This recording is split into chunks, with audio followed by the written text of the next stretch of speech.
Assalamualaikum warahmatullahi wabarakatuh.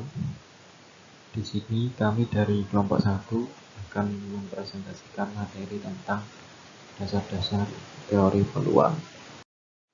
Sebelum kita memulai presentasi, kita akan memperkenalkan anggota kelompok terlebih dahulu. Yang pertama ada Ahmad Ilham Masdiki dengan NIM K2318002. Selanjutnya ada Afiati Faroka dengan NIM K2318003. Dan selanjutnya ada Afifah Harwanti dengan NIM K2318004 dan Afifah Nur Hidayatullah dengan NIM K2318005. Fungsi distribusi peluang. Variabel acak merupakan suatu fungsi yang nilainya berupa bilangan nyata yang ditemukan oleh setiap unsur dalam ruang sampel. Variabel acak ada dua, yaitu variabel random discrete atau tadi digunakan untuk data cacahan dan variabel random continue digunakan untuk data ukur. Variabel random discrete, misalkan X adalah peubah acak diskrit. Fungsi distribusi kumulatif dari X didefinisikan sebagai berikut. Dengan Ft adalah fungsi massa peluang dari X di T.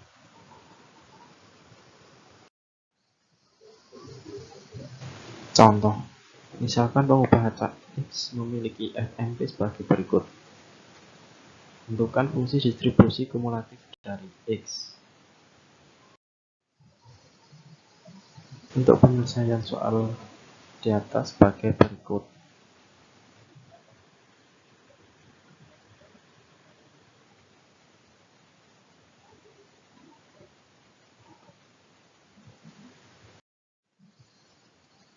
Variabel random continue. Misalkan X adalah peubah acak kontinu, fungsi distribusi kumulatif X didefinisikan sebagai berikut. Dengan Ft adalah fungsi kepadatan peluang dari X di titik T.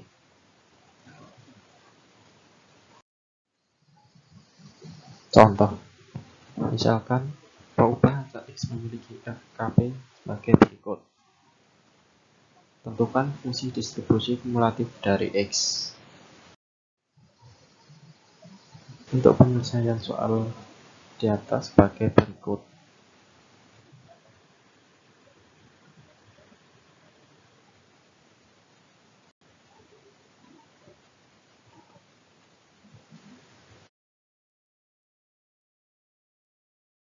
Pokok bahasan selanjutnya adalah distribusi binomial.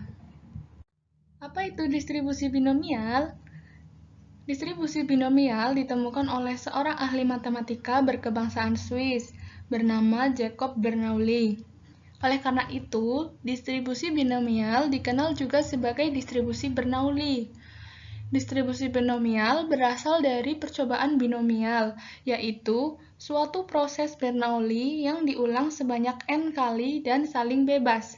Jadi, distribusi binomial adalah distribusi probabilitas diskrit jumlah keberhasilan dalam n percobaan berhasil atau gagal yang saling bebas, di mana setiap hasil percobaan memiliki probabilitas P. Kapan suatu percobaan dapat dikatakan sebagai distribusi binomial? Yang pertama, ciri-cirinya yaitu percobaannya terdiri atas n ulangan. Yang kedua, dalam setiap ulangan hasilnya dapat digolongkan sebagai berhasil atau gagal. Yang ketiga, peluang berhasil yang dilambangkan dengan P untuk setiap ulangan adalah sama, tidak berubah-ubah. Yang terakhir, ulangan-ulangan itu bersifat bebas satu sama lain. Menurut Walpole 1997.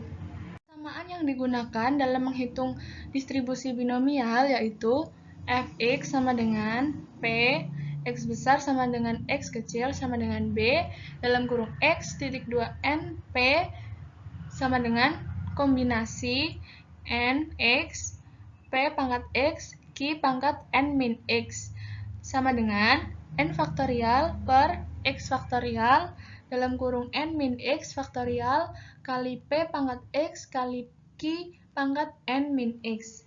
Dengan P sama dengan 1 min Q sama dengan peluang sukses, kemudian Q adalah peluang gagal, N adalah banyaknya percobaan, X kecil adalah jumlah sukses dari N kali percobaan, bisa 0, 1, 2, 3, hingga N.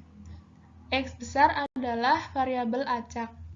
Sifat-sifat dari distribusi binomial yaitu yang pertama min atau rata-rata, yang kedua variansi, yang ketiga deviasi standar, dan yang terakhir fungsi pembangkit momen atau moment generating function atau MGF menurut De Groot dan Mark tahun 2012. Distribusi binomial digunakan untuk data diskrit, bukan data kontinu yang dihasilkan dari eksperimen Bernoulli. Nah, apa aja sih contoh peristiwanya? Yang pertama ada pelemparan mata uang atau koin yang dilakukan beberapa kali, kemudian ada kejadian sukses atau gagal calon pegawai dalam psikotes. Nah, untuk yang menggunakan data kontinu ada distribusi frekuensi hidupnya lampu neon di pabrik, karena harus diukur dengan skala kontinu dan peristiwa tersebut bukan dianggap sebagai distribusi binomial. Untuk lebih memahami bagaimana penerapan distribusi binomial dalam sebuah kasus, mari kita lihat contoh berikut ini. Tentukan peluang mendapatkan mata 1 muncul 3 kali pada pelemparan 5 kali sebuah dadu setimbang. Nah, mula-mula kita tulis apa yang diketahui dulu. Untuk kejadian suksesnya yaitu mendapat mata 1. Untuk X-nya atau jumlah sukses dari N kali percobaan yaitu 3, karena kejadian suksesnya yaitu mendapat mata 1. Di situ di soal kejadian suksesnya mendapat mata 1. Kemudian N-nya atau banyaknya percobaan yaitu 5 kali. P-nya atau peluang suksesnya itu 1/6 karena mata 1 pada sebuah dadu hanya ada 1 dari 6 mata pada dadu, berarti 1/6. Untuk Q-nya yaitu 1 min P, maka 1 min 1/6 sama dengan 5/6. Tanyakan yaitu peluang mendapatkan mata 1 muncul 3 kali, berarti P dalam kurung X sama dengan 3 karena X kecilnya tadi adalah 3. Berarti sama dengan kombinasi dari 5, 3 dikali P pangkat 3 dikali Q pangkat 5 min 3 sama dengan 5 faktorial per 3 faktorial dalam kurung 5 min 3 faktorial dikali 1/216 dikali 25/36, kemudian mendapatkan hasil 0,03215. Jadi peluang mendapatkan mata 1 muncul 3 kali adalah 0,03215. Pembahasan selanjutnya yaitu distribusi Poisson. Distribusi Poisson ini ditemukan oleh seorang ahli matematika dari Prancis yang bernama S.D. Poisson. Apa itu distribusi Poisson? Distribusi Poisson ini disebut juga distribusi peristiwa yang jarang terjadi. Distribusi ini termasuk distribusi teoritis yang memakai variabel random diskrit. Distribusi Poisson adalah distribusi probabilitas diskrit yang menyatakan peluang jumlah peristiwa yang terjadi pada periode tertentu apabila rata-rata kejadian tersebut diketahui dan dalam waktu yang saling bebas sejak kejadian terakhir. Selanjutnya, apa itu ciri-ciri dari distribusi Poisson?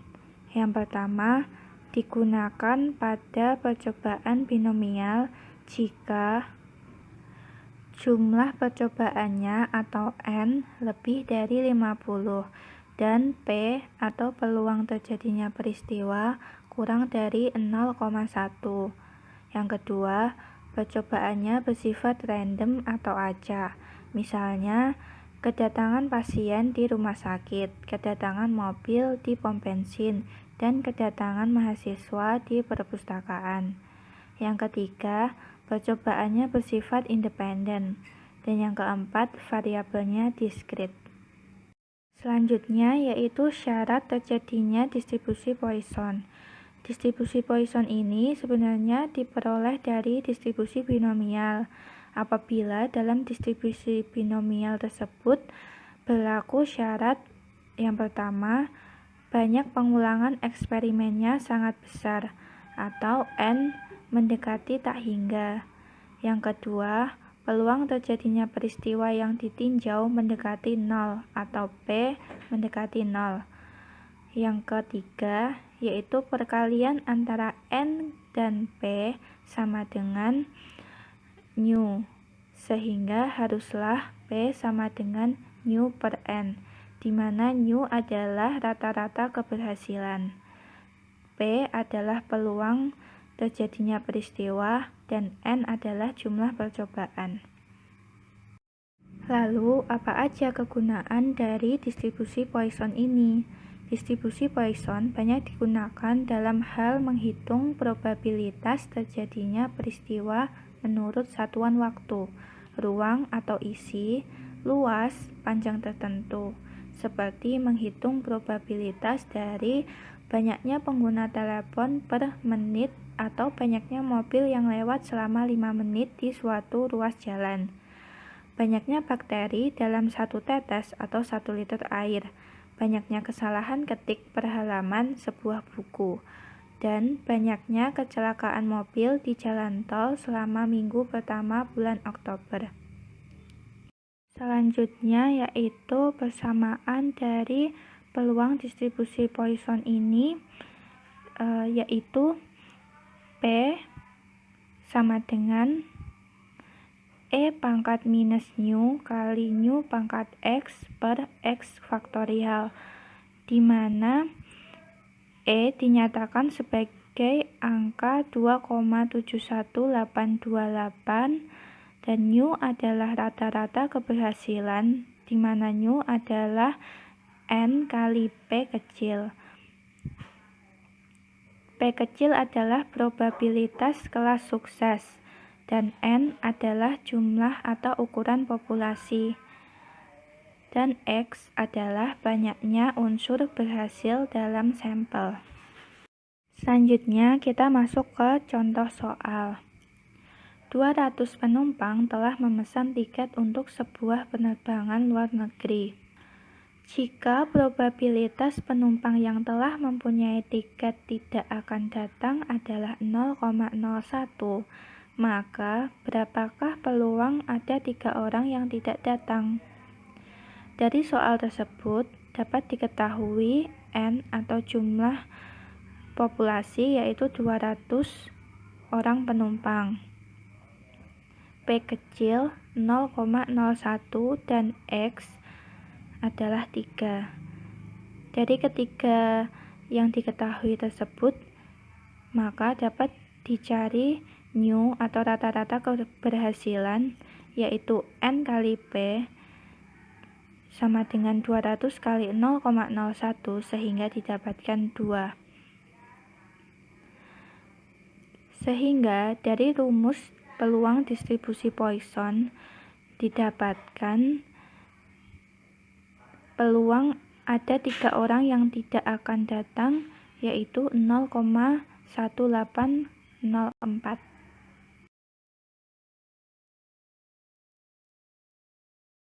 Selanjutnya yaitu mengenai distribusi Gauss atau distribusi normal. Distribusi Gauss atau distribusi normal adalah salah satu dari distribusi yang memiliki probabilitas kontinu dengan bentuk kurva yang simetris dan cenderung mesokurtik. Lalu, bagaimana perhitungannya? Rumus distribusi normal sesuai yang tertampil di layar dengan keterangan pi sebagai konstanta dengan nilai 3,14159 sekian, E sebagai bilangan eksponensial dengan nilai 2,7183 sekian, mu sebagai rata-rata dari data, sigma sebagai simpangan baku data berdistribusi normal. Distribusi normal mempunyai beberapa sifat dan ciri, yaitu disusun dari variabel random kontinu. Kurva distribusi normal mempunyai satu puncak. Kurva berbentuk simetris dan menyerupai bentuk lonceng. Kurva normal dibentuk dengan n yang tak terhingga. Peristiwa yang dimiliki tetap atau independen. Ekor grafik dapat dikembangkan sampai tak terhingga tanpa menyentuh sumbu absis. Distribusi normal dapat digunakan untuk mengetes nilai rata populasi apabila memenuhi n sampel lebih dari 30 orang atau n kurang dari 30 tetapi populasi memiliki distribusi normal dan simpang baku yang diketahui. Contoh variabel yang memiliki distribusi normal misalnya distribusi error dalam pengukuran dalam meteorologi, pengukuran curah hujan. Sekian kami dari kelompok 1. Terima kasih.